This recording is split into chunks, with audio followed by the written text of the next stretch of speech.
Hey everybody, it's Kenny Kayer again, and look at this. I bought myself a new figurine. I ate her with a nice fava beans and a nice bottle of delivered with a nice bottle of Chianti. So the Dr. Hannibal Lecter. Nice one. $30. Right? That's not too much. No, we're not gonna talk about Silence of the Lambs, we're gonna talk about a slasher movie that came out in 1976. I mean, the subgenre, if you look it up on IMDb, says slasher horror, true crime, by the way, a true story, and then mystery thriller, drama. It's called The Town That Dreaded Sundown. It also got a remake, and the remake gets a 5.6, which isn't bad for a remake, but I think the remake goes more for the slasher, for the point of view of the slasher, the killer, the phantom killer they call him, who wreaked havoc in Texarkana, Arkansas. He killed about 5 people there and almost killed 3 more almost. I mean, wounded, and they survived his attacks. And they never found him. Some people think he's captured for another crime and doing jail time. Some people think he was hit at some point, that he died. He was going through the marsh, and everybody that goes in the marsh slicks you in, and that he died in the marsh. Nobody knows, but the killing stopped after that. So it's made in 1976. It gets a 6, and I agree. It gets a 6. It's a really well-told story, directed by Charles E. Pierce. Now you have Ben Johnson in this thing. It's Ben Johnson. If you like my slasher movies, then you probably have seen him in the movie Terror Train with Jamie Lee Curtis. And Ben Johnson is one of the conductors, and he plays a major role trying to catch the killer. Not so much Jamie Lee Curtis' character, but Ben Johnson. He's a good actor. He's a really good actor. Here he's this epic Texas Ranger who booked a lot of serial killers and put them on the chair and things like that. And Captain Morales. It's basically the movie. You have him and then an actor named Andrew Pine. Don't know the guy. He plays his escort deputy Norman Ramsey. So Morales comes to Texarkana to help with the case. Like the FBI joins them at some point, but Ramsey is a local deputy, so of the town of 40,000 people, and it gives you this really the feeling of it all played in 1946 after World War II, and you get this feeling that this movie really plays after World War II with the cars, the older cars, the weapons, the soldiers coming back home, people that were living on war bonds, and the economy, the war economy that was really a big toll on America and other countries who went to war. War is always a costly joke. And then Truman was president. Of course, they had Roosevelt, who was the legend in that time, and then Truman took over, but they had their doubts with Truman, I think he was a president with the Roswell incident there, which should be an alien aircraft, if you believe that. In any case, I do believe we're not alone, but okay, I digress. Now, this movie doesn't really, I think the remake fixates more on the killer and is more gory than and maybe goes a little bit off track, probably to be a straightforward slasher movie. I saw the trailer and it looks to me like, because he looks like Jason, sackhead Jason from Friday the 13th Part 2. He has a sack over his head and he's breathing all the time. And I'm thinking he's breathing heavily because he can't breathe through that stupid mask, but he cut out holes. Of course, Jason Voorhees could only see out of one eye, I believe so, because he never, his other eye was hanging here and his good eye was hanging here, and you could see that he only cut out one hole. This means that he could, I mean, he never, that he couldn't see out of the other eye. That's something that actually just came to me now, that he was actually half blind, probably. Or insecure about the eye, I don't know. But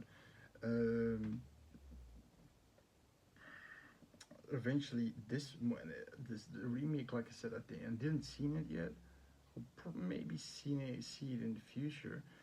But like my channel, 70s, 80s horror movies, slasher movies, and this is a before Halloween slasher movie. It's basically he kills one by one with a mask. You got a killer, the Phantom Killer. I mean, like Bob Clark's Black Christmas, creepy slasher. Billy, his name is Billy.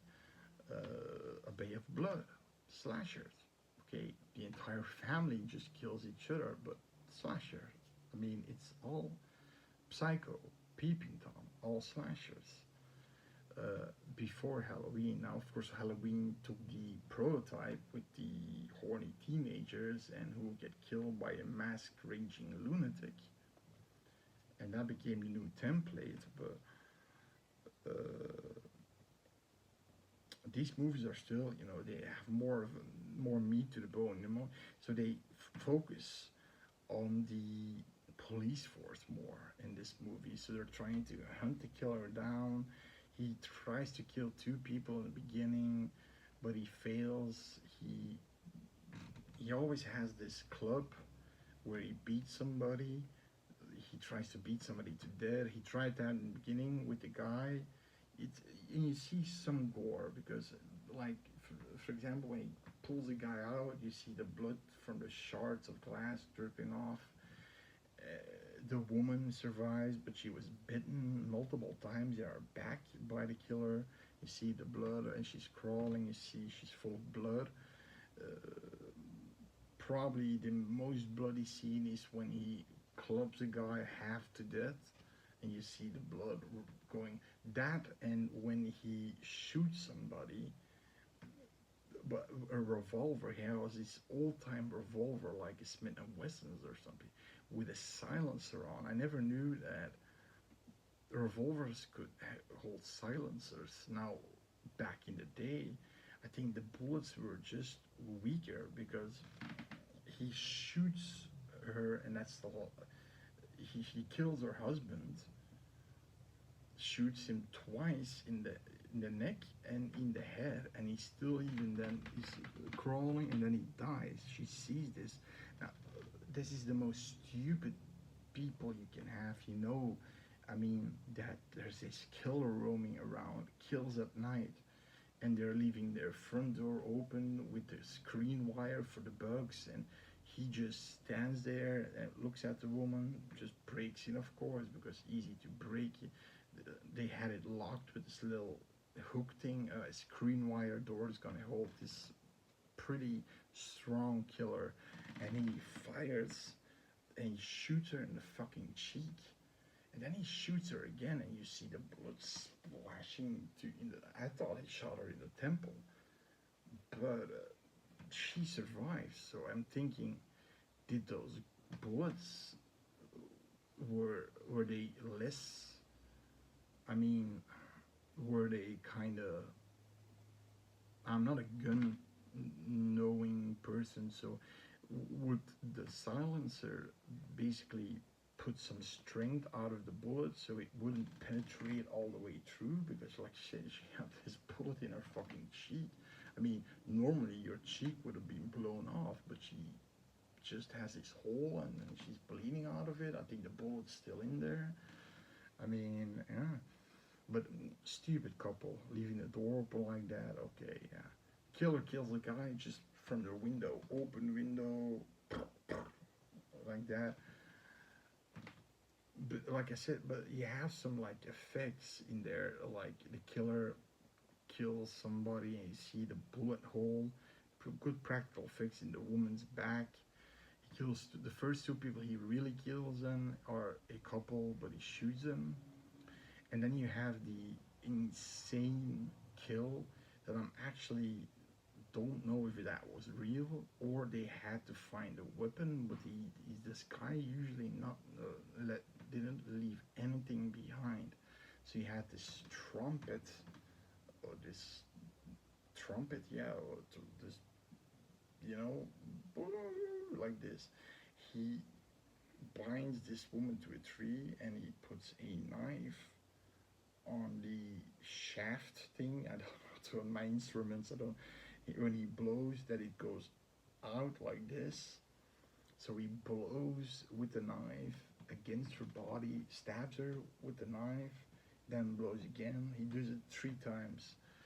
You don't see the stabbing going in, but you can kind of picture it, and it's a brutal kill, but weird kill, and never a bizarre kill, because they called it back then all the most bizarre killings ever. Yeah, no, he just shot a few people down.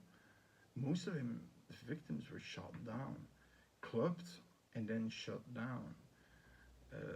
Then half dead, they couldn't move anymore. Eventually, like the boyfriend, when she's tied to the tree, she yells, "Roy, run!"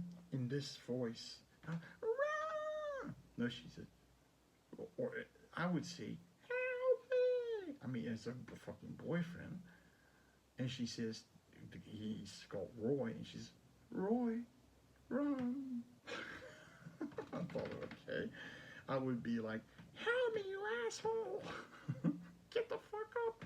But he was already beaten half to death by the killers, brawling. Then he's used his club a few times on his face, so his face was full on. I think he was concussed.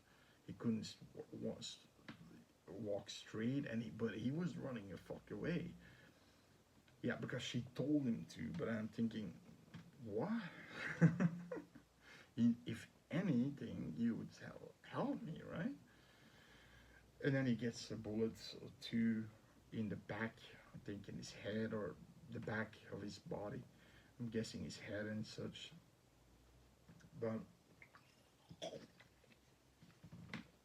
the trumpet kill, back they had all the cops in all the lovers' lanes, because most of these killings happen in lovers' lanes, you know, where couples, young couples, came to make out and isolated places. And the thing is that they put all the cops in.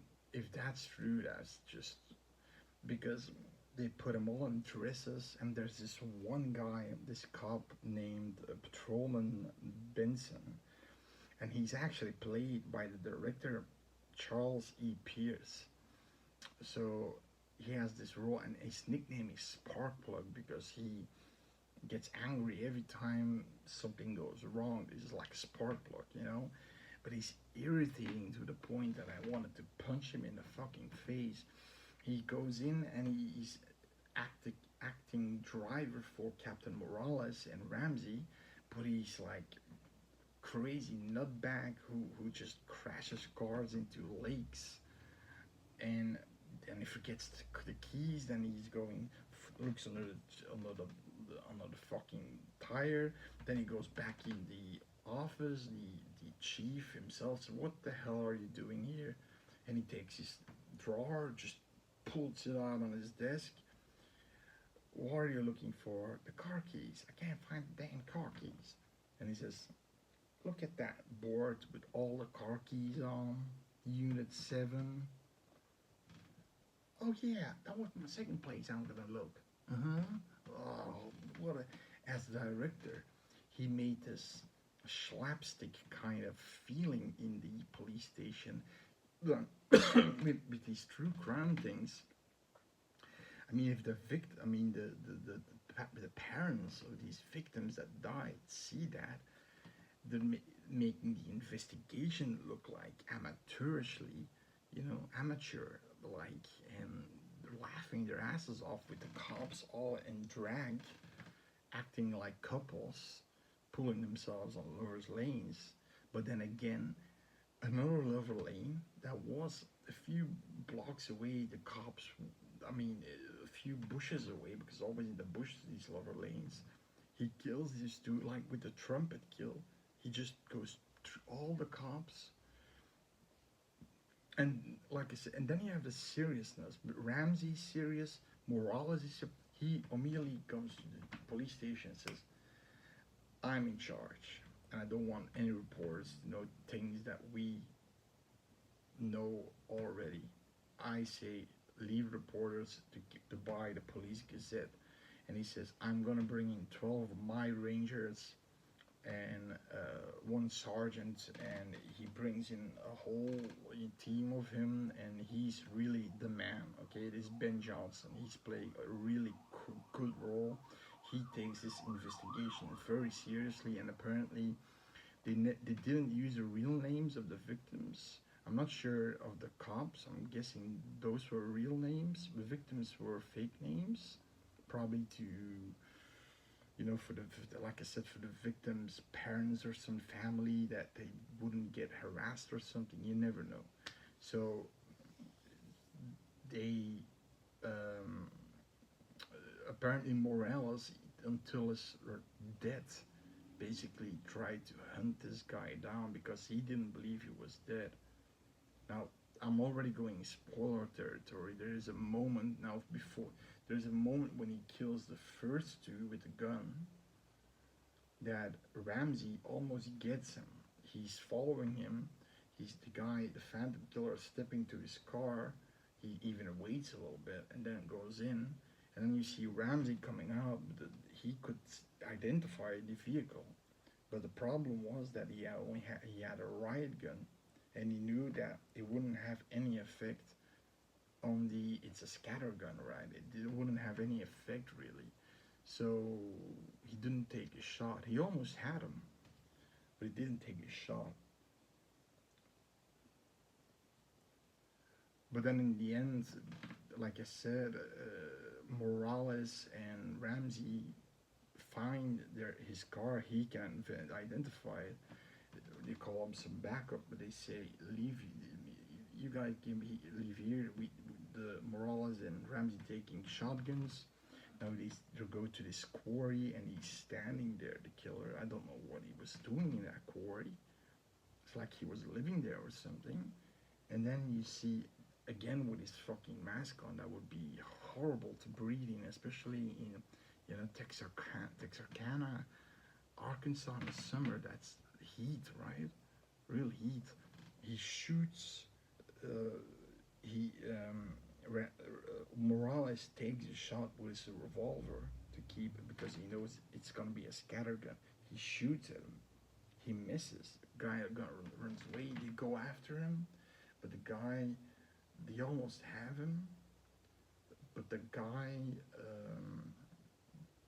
takes advantage of a train. He just runs and barely makes it, the killer, in front of the train, so the train provides some cover and time to let him get the fuck away. It was a long ass train, but Morales and Ramsey see him under the and there were open pieces that didn't have a rail car on. So Morales takes a shot with a shotgun. He hits him with that. He just falls on his back and he's hit in the leg pretty severely. Then they call in the bloodhounds, and they lost his track in the marsh. They said, he went in the water and that's it. And then they lost his track. Now that's why they think he died in those marshes, because the locals say, if you go in the marsh, you're never coming out. But that's something that these people said, probably because of sinking sand and shit like that on the bottom.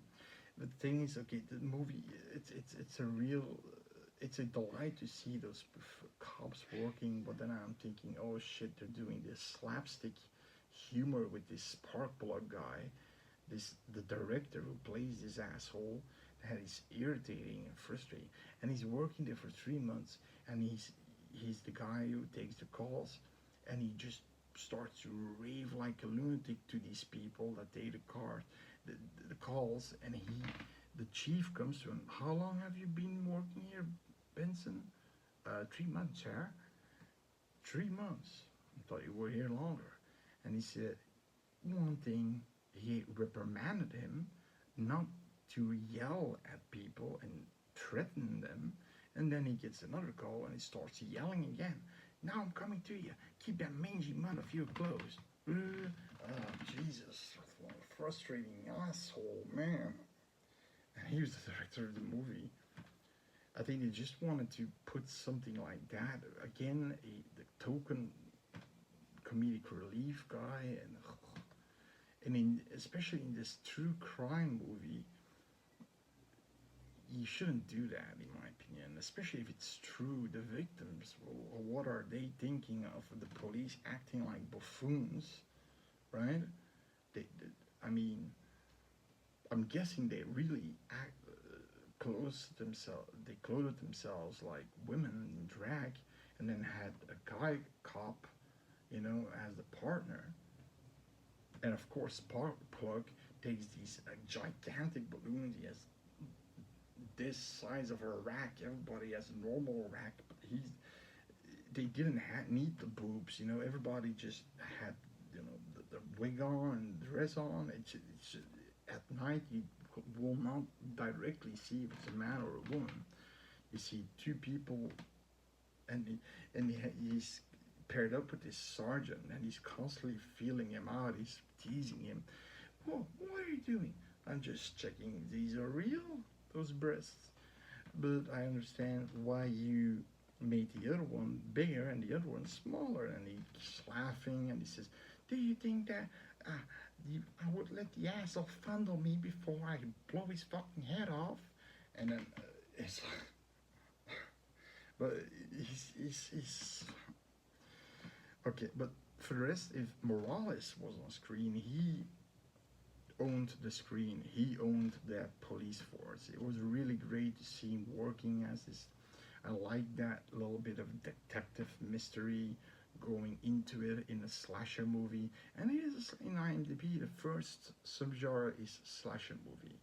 Now, granted, he kills most of the people with guns in clubs, but not killing them with the club, basically cussing them or something and then killing them because they're easy to kill. But the one that he kills with a knife is with a trombone or trumpet, whatever it's called. And I'm guessing they had to find that trumpet with a knife sticking on. I don't see this guy leaving his knife behind. He had gloves on, yeah, but I don't see him leaving the light. So they knew that she was killed with a fucking trombone, yeah. And I don't understand. They go to this psychologist to profile him, and he says he's a sexual deviant. For what? He does this one thing that he bites the lady's, the first couple, the surviving couple, back, but he doesn't commit rape. He targets men and women. He likes the power, the power of being in control, killing when there's a manhunt for him. He likes that. I think it's sexual. Everything these guys do are sexual. Maybe, deviant families coming out of fucked up, dislocated families, and you create this monster. I don't know.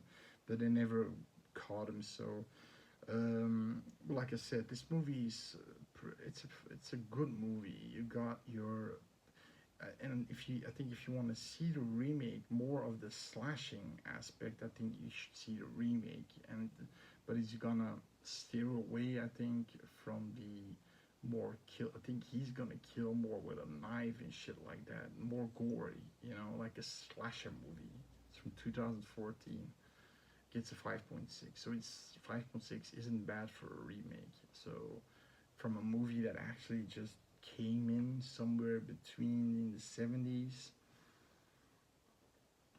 but the movie is known for its true crime, and that's why I'm saying the slapstick wasn't needed. So the positives are great acting from Ben Johnson. He's fine police work when he's on screen. They almost had him, so they really tried. This Phantom Killer is impressive, to say the least. He knows what he's doing, leaving no one behind, no fingerprint, whatever. The the cons are the last two attacks. The lady survives a bullet through the cheek. I think a bullet through the fucking. I mean, I think she got twice. She had got hit twice in her fucking face, and she still manages to crawl away. And so I'm thinking, the silencer just didn't have the impact that it needed. But okay, that was lame. But then he takes a fucking pickaxe. So I'm thinking, oh, this is just Jason. Jason took a pickaxe. Jason's favorite weapon, which looked to me in Friday the 13th Part 2, was the machete and his pickaxe. Or and a pitchfork. He used different weapons, but he also used a pickaxe. And then you see him taking a pickaxe to kill the lady. That would be a gory kill. But she makes it to a garden, and a guy comes out with a rifle. They know about the thing, so they lock their doors, and they have dogs, and they call the police and the paramedics, and he's like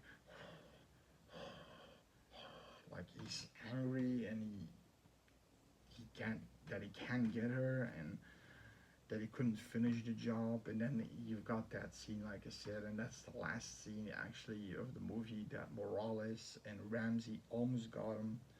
They shot him. He still got away, but unsure if he's still alive or not. And that's what the ending is, basically an open ending. And everybody of those police members apparently, till they retired, worked on this case. They never stopped working on this case to find a potential clue, trying to find through the swamps. They never found anything. So it's pretty creepy if you think about it. But then if the killer wasn't apprehended and he just stopped, which is weird. Usually these guys don't stop, right? And so the cons were just the slapstick, this spark plug character that's created by the director, who's played by the director. Then and another con was at the end, the last kills were lame because they know there's a fucking kill. Everybody's boarding their houses, buying guns and shit, and they just let every window open, leaving the front door open. I mean, okay, you're asking for it. And it's just the first kill, he goes to a house. But I didn't like that one. That was a boring. No, that ending wasn't. As his last victims, bleh. But for the rest, it's a good movie. It's not a complete slasher, but it does fit the profile with the masked killer, and using mainly his gun and his club, but killing mainly with his gun. And but then, like I said, taking a pickaxe. So he has the profile of the slasher villain. It's a great movie. You got good acting in there. Like I said, the only character that I just did not like was Patrolman Benson, Sparkplug, the director. And yeah, I like the killer. I like the police work and what they put in. And I think they went to the extreme lengths to go in drag, put themselves on lovers' lanes with another guy, another cop, who's the boyfriend. And like this small town of 40,000 people had like 150 cop cars every night patrolling, so they were doing something.